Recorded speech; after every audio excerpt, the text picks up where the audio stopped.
तो इस दुनिया में गरीबी एक इंसान को क्या से क्या बना देता है। गरीबी जैसा खतरनाक चीज इस दुनिया में कुछ नहीं होता है। दोस्तों, आज की जो कहानी है एक ऐसे ही एक गरीब परिवार की है जो कि अपनी 10 साल की बेटी का क्या से क्या हाल कर देता है। दोस्तों, एक अमित नाम का कांस्टेबल पुलिस रहता है। उसकी उम्र 25 साल करीब थी। वह 6 फुट लंबा हट्टा कट्टा जवान लड़का था। आज ही एक ऐसी लड़की के साथ संबंध बना रहा था। उस लड़की की उम्र केवल 16 साल ही थी। उस लड़की के कमरे में जाता है और उससे बातचीत करने लगता है और थोड़ी देर बाद वह अपने कपड़े उतारकर उसके साथ संबंध बनाने लगता है। लगभग 2 बार 3 बार बनाता है। उसके बाद थक जाता है। उसके बाद भी वह लड़की संतुष्ट नहीं होती है और बार बार यही उसका कहना था कि मुझे आपके साथ और भी कांटेक्ट बनाना है और भी संबंध बनाना है। जो पुलिस वाला था, जो कांस्टेबल था अमित, जो है उसके कहने पे के मुताबिक एक बार उसके साथ और भी संबंध बनाता है, लेकिन उसको ये समझ में नहीं आता है कि ये लड़की 16 साल की है, लेकिन इसको थकान क्यों नहीं हो रही है। आखिर इसकी अंदर एनर्जी इतनी कहाँ से आ रही है। उसके साथ वह संबंध बनाता है और उसके इच्छा जो होती है, उसके बाद फिर भी उसकी इच्छा पूर्ति नहीं होती है और फिर उसकी इच्छा करने लगती है उसको जो है संबंध बनाने के लिए।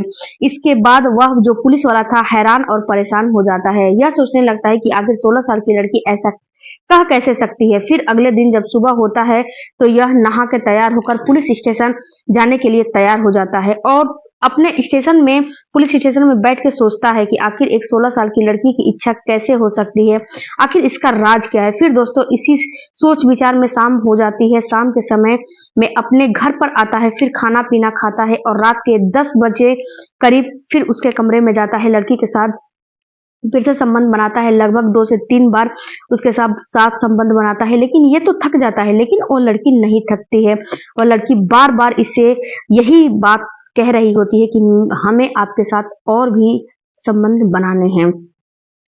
ये जो है सोचने पर पुलिस कांस्टेबल अमित जो था उसका दिमाग हिल जाता है और सोचने पर मजबूर हो जाता है कि आखिर ये इसका पूरा मामला क्या है, आखिर इसका राज क्या है, पूरा मामला क्या है।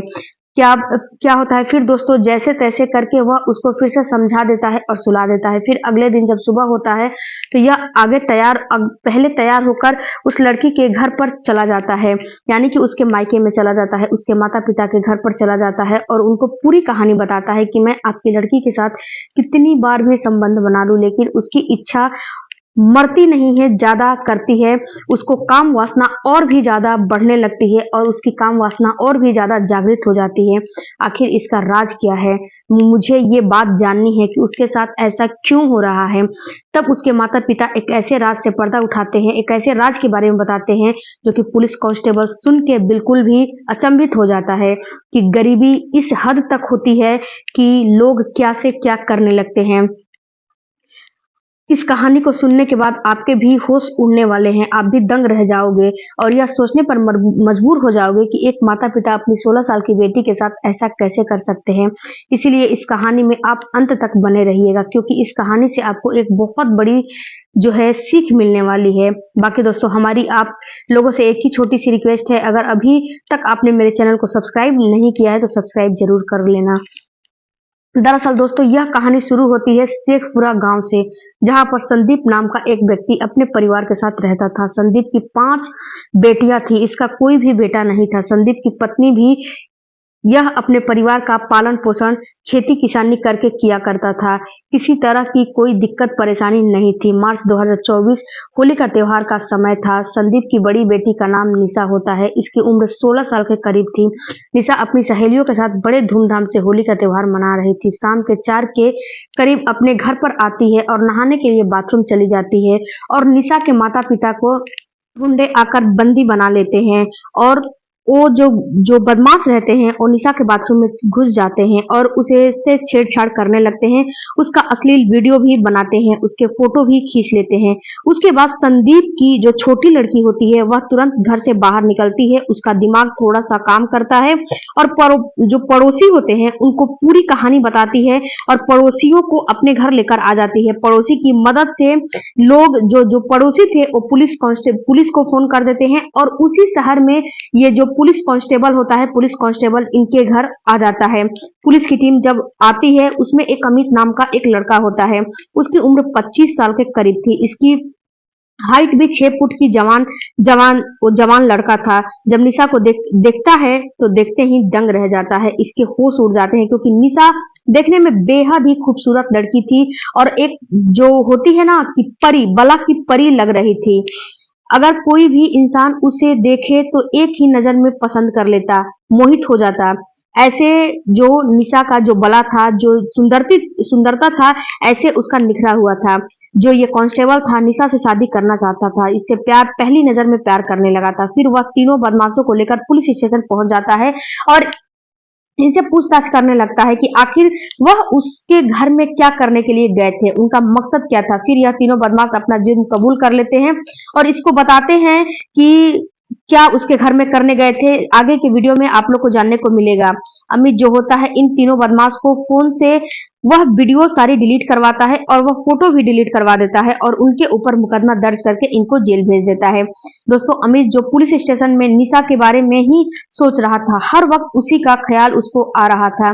इस तरीके से 15 दिन का समय गुजर जाता है। जब अमित अपने आप को रोक नहीं पाता है, बर्दाश्त नहीं कर पाता है, तो तुरंत निशा के घर पर चला जाता है और उसके माता पिता से कहता है कि वह निशा से प्रेम करता है, मोहब्बत करता है और उससे अपनी दुल्हन बनाना चाहता है। जब निशा के माता पिता उसकी यह बात सुनते हैं तो कहते हैं कि तुम हमें एक दिन का समय दे दीजिए, एक दिन के बाद हम सोच के आपको जवाब दे देंगे। फिर अगले दिन अमित जो है निशा के घर पर चला जाता है और उसको उसके माता पिता से पूछता है कि क्या आपने सोचा है। फिर उसके माता पिता तैयार हो जाते हैं इसकी शादी करने के लिए और कहते हैं कि निशा की शादी तुमसे करने के लिए हम लोग तैयार हैं, लेकिन हम लोगों के पास कोई दहेज नाम की कोई चीज नहीं, हम लोग आपको कोई दहेज नहीं देंगे और कुछ भी नहीं देंगे, एक लड़की अपना दे देंगे। वो जो अमित रहता है वो बिल्कुल मान जाता है, बोलता है कि मैं निशा से प्रेम करता हूँ, मुझे पैसा नहीं चाहिए। अमित अपने परिवार वालों को मना लेता है, फिर इन दोनों का रिश्ता पक्का हो जाता है। आखिर वह दिन आ भी जाता है जब अमित दूल्हा बनता है और बारात लेकर निशा के घर पर चला जाता है और निशा को अपने दुल्हन बनाकर अपने कमरे में अपने घर पर लेकर आ जाता है। फिर निशा को कुछ महिलाओं के साथ आंगन में बैठा दिया जाता है और उसका कमरा सजाने की तैयारी की जाती है। लगभग 2 से 3 घंटे मेहनत, बड़ी मेहनत के बाद, मशक्कत के बाद उसका कमरा सजा दिया जाता है, बिल्कुल तैयार हो जाता है और निशा को फिर से उसी कमरे में बैठा दिया जाता है। लगभग रात के 9 बजे करीब जो अमित होता है वह अपनी पत्नी निशा के कमरे में चला जाता है। अमित को बहुत ज्यादा निशा से मिलने की जो जिज्ञासा थी वो बहुत ज्यादा थी। निशा से बहुत ज्यादा वो प्रेम करता था क्योंकि निशा ही बहुत ही खूबसूरत थी। उसके पास जाकर बैठ जाता है, फिर उसका घूंघट उठाता है। उसका घूंघट उठाते ही खुशी के मारे उछल उठता है क्योंकि निशा इतनी खूबसूरत थी। जब उसकी शादी हो जाती है तो उसकी खूबसूरती में 4 चांद लग जाते हैं और उसकी खूबसूरती 10 गुना बढ़ जाती है। उसने अपनी जिंदगी में इतनी खूबसूरत लड़की नहीं देखी थी। एक दूसरे से बातचीत करते हैं। फिर अमित निशा से कहता है कि आज हमारी सुहाग रात है और इस रात को हम एक यादगार रात बनाना चाहते हैं। दोस्तों, निशा जब उसकी यह बात सुनती है तो वह बड़ी खुश हो जाती है क्योंकि उसके चेहरे पे कोई सिकन नहीं थी, कोई मायूसी नहीं थी और वह भी, उसका जो मन का जिज्ञासा था वह भी चाह रहा था कि अमित मेरे साथ कब अपना जो है सुहाग रात मनाए और कब मेरी ये रातें रंगीन करे। अमित अपने कपड़े उतारता है और एक एक करके निशा के भी सारे कपड़े उतार देता है। अब यह दोनों बिल्कुल निर्वस्त्र हो चुके थे। अपने अमित निशा के साथ सुहाग रात मनाने लगता है। लगभग 2 से 3 बार उसके साथ वह संबंध बनाता है और जब तक थक जाता है तो वहीं पे वह लेट जाता है। लेकिन निशा जो है उससे कहती है कि मुझे तुम्हारे साथ और भी संबंध बनाने हैं क्योंकि मेरी ये इच्छा है, तुम्हें मेरे साथ और संबंध बनाना चाहिए। अमित उसके कहने के मुताबिक एक बार और उसके साथ जो है संबंध बनाता है और फिर जब थक जाता है तो वहीं पे लेट जाता है। लेकिन उसके साथ जो निशा थी, निशा की जो जिज्ञासा थी, जो काम वासना थी और भी जागृत हो जाती है और ये काम वासना निशा की शांत नहीं होती है। उसकी काम वासना बार बार इस चीज को उकसाती है कि मुझे तुम्हारे साथ और भी जो है रिलेशन में रहना है और भी मुझे तुम्हारे साथ कांटेक्ट रहना है।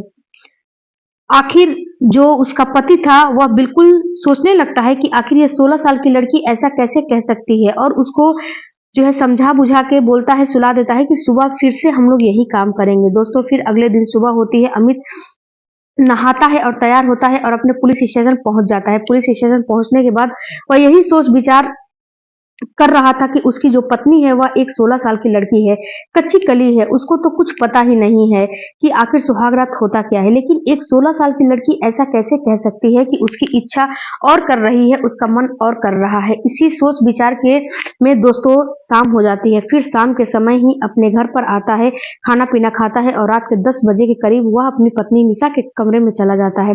फिर लगभग वही काम दोहराया जाता है। 2 से 3 बार संबंध बनता है, लेकिन फिर से निशा उसको बार-बार यही कह रही कि उसकी उसका जो इच्छा है, जो मन है, उसको और भी करने का इच्छा है, मुझे और भी आपके साथ लेटना है, करना है।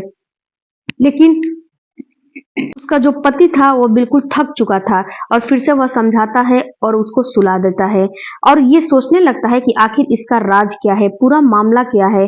बस यही सोच विचार कर रहा था कि इस राज का वह पता लगा कर रहेगा। इस विचार में दोस्तों अपनी पत्नी को समझाता है, सुला देता है और खुद भी सो जाता है। दोस्तों इस तरीके से लगभग 5 से 6 दिन का दिन गुजर जाता है और एक दिन वह अमित नहा धो के तैयार होता है और अपने पुलिस स्टेशन जाने के लिए अपने कमरे में जाता है, तो वहां पर पास की टेबल पर एक दवाई की शीशी रखी होती है। जब वह दवाई देखता है तो सोचता है कि यह दवाई कौन खाता होगा, यह तो दवाई मैंने नहीं लाया है, यह तो दवाई ना तो मेरी माँ खाती है, ना तो मैं खाता हूँ, ना तो पिताजी खाते हैं, तो ये दवाई आखिर इस कमरे में आया कहाँ से। और उसके दिमाग में कुछ चलता है, वह धीरे से दवाई के डिब्बे उठाता है और उठाने के बाद अपने जेब में डालकर और स्टेशन पर पहुंच जाता है।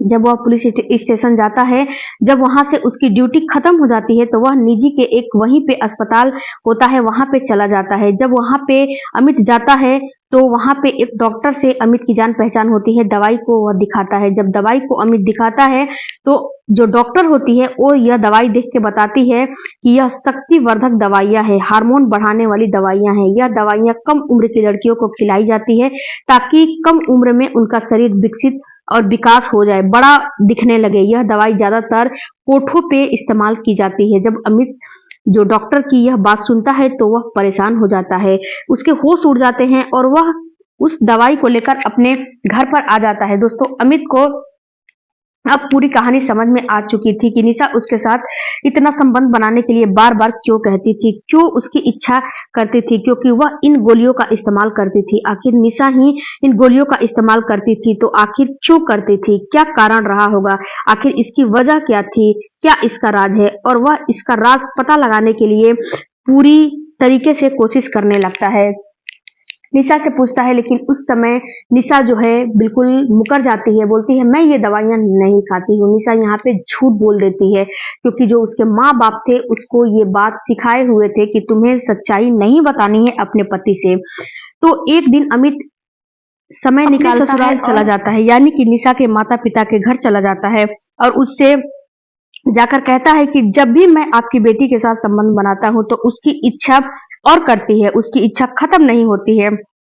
आखिर इसका राज क्या है, इस राज को जानने के लिए ही मैं यहाँ पर आया हूँ। फिर निशा के माता पिता जो संदीप होते हैं उसकी यह बात सुनते हैं और कहते हैं कि बेटा जैसा तुम समझ रहे हो वैसा कुछ भी नहीं है। निशा की उम्र 16 साल की नहीं है, उसकी उम्र अभी महज 10 साल है। उसे हमने इस तरह की जो गोलियां है हार्मोन्स वाले वो खिलाकर उसके शरीर को विकसित कर दिया है, बड़ा कर दिया है। फिर अमित उससे कहता है कि आखिर तुम इस तरह की दवाइयां उसको क्यों खिला रहे हो, क्या वजह है। फिर संदीप अमित को बताता है कि मेरी जो पत्नी है वह वेश्यावृत्ति का धंधा करती है और इस धंधे से जो पैसा आता है उससे हम बहुत अपना खर्चा खुशी से चलाते हैं। मेरे 5 जो बेटियां हैं, मैंने सोचा है कि मेरी बेटी भी बड़ी होकर इस धंधे में लग जाएंगी और अच्छा खासा पैसा कमा कर लाएंगी और हमारी जिंदगी अच्छी से चलने लगेगी।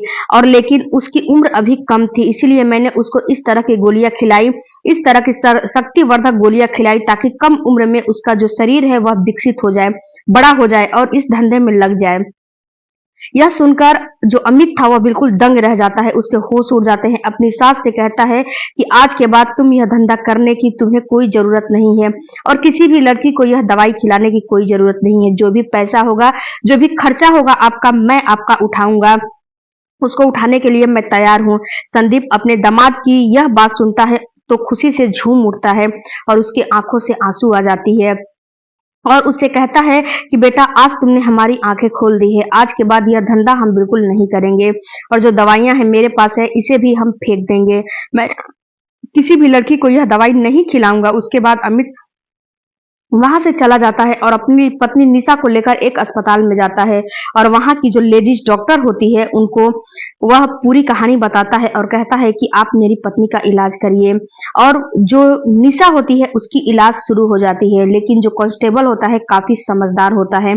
अपनी पत्नी से थोड़े दिनों के लिए वह दूरी बना लेता है। लगभग 6 महीने के अंदर निशा बिल्कुल ठीक हो जाती है। अब निशा अपने पति अमित के साथ बड़े अच्छे से रहती है, हंसी खुशी से रहती है।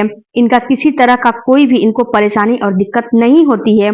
जो भी खर्चा होता है अमित अपने ससुर के यहाँ पर भेज देता है और उनका जो भी काम होता है वो अमित खुद करवाता है। दोस्तों, यह कहानी को सुनाने का हमारा मकसद आप लोगों को परेशान करना, आप लोगों का दिल दुखाना नहीं था। सिर्फ आप लोगों को सचेत करना और जागरूक करना था कि इंसान पैसे के लालच में सब कुछ भूल जाता है, अपनों को भूल जाता है, अपने रिश्तों को भूल जाता है, अपने परिवार को भूल जाता है और गलत काम में लग जाता है। लेकिन दोस्तों, एक सच्चाई ये भी है कि जो गरीबी होती है, गरीबी इंसान को हर काम, हर बुरी से बुरी कदम उठाने पे मजबूर कर देती है। दोस्तों, अमित नाम का जो पुलिस कांस्टेबल उनके जीवन में ऐसा फरिश्ता बनकर आया कि उसने इनको सही राह दिखाई, रास्ता दिखाया। आज यह लोग सही रास्ते पर आ गए हैं और किसी तरह का कोई गलत काम नहीं कर रहे हैं। इसीलिए दोस्तों कहा जाता है ना कि इंसान कभी ना कभी तो सुधर जाता है। तो कहीं ना कहीं अगर आप लोग कुछ गलत कर रहे हो तो अपने आपको सुधरने की कोशिश आप करिए। आपका जीवन भी बड़ा अनमोल हो जाएगा, अच्छा हो जाएगा, क्योंकि दोस्तों जीवन बड़ा अनमोल होता है। जीवन भर ये जिंदगी नहीं मिलती है। बाकी आप लोग हमेशा खुश रहें, अपने परिवार में सुरक्षित रहें और हमारा वीडियो आप लोगों को कैसा लगता है हमें कमेंट करके जरूर बताइएगा। अगर कोई भी आपको इस वीडियो में त्रुटि हुई है, कोई भी गलती मिली है तो हमें माफ करिएगा। और फ्रेंड्स, आपसे एक छोटी सी रिक्वेस्ट है, एक अपील है, अगर अभी तक आपने हमारे चैनल को सब्सक्राइब नहीं किया है तो चैनल को सब्सक्राइब जरूर कीजिएगा और वीडियो को लाइक कर दीजिएगा। मिलती हूँ अगले वीडियो में, तब तक धन्यवाद, थैंक यू। और फ्रेंड्स, आपकी भी अगर कोई स्टोरी होगी तो मेरे कमेंट बॉक्स में जरूर बताइएगा।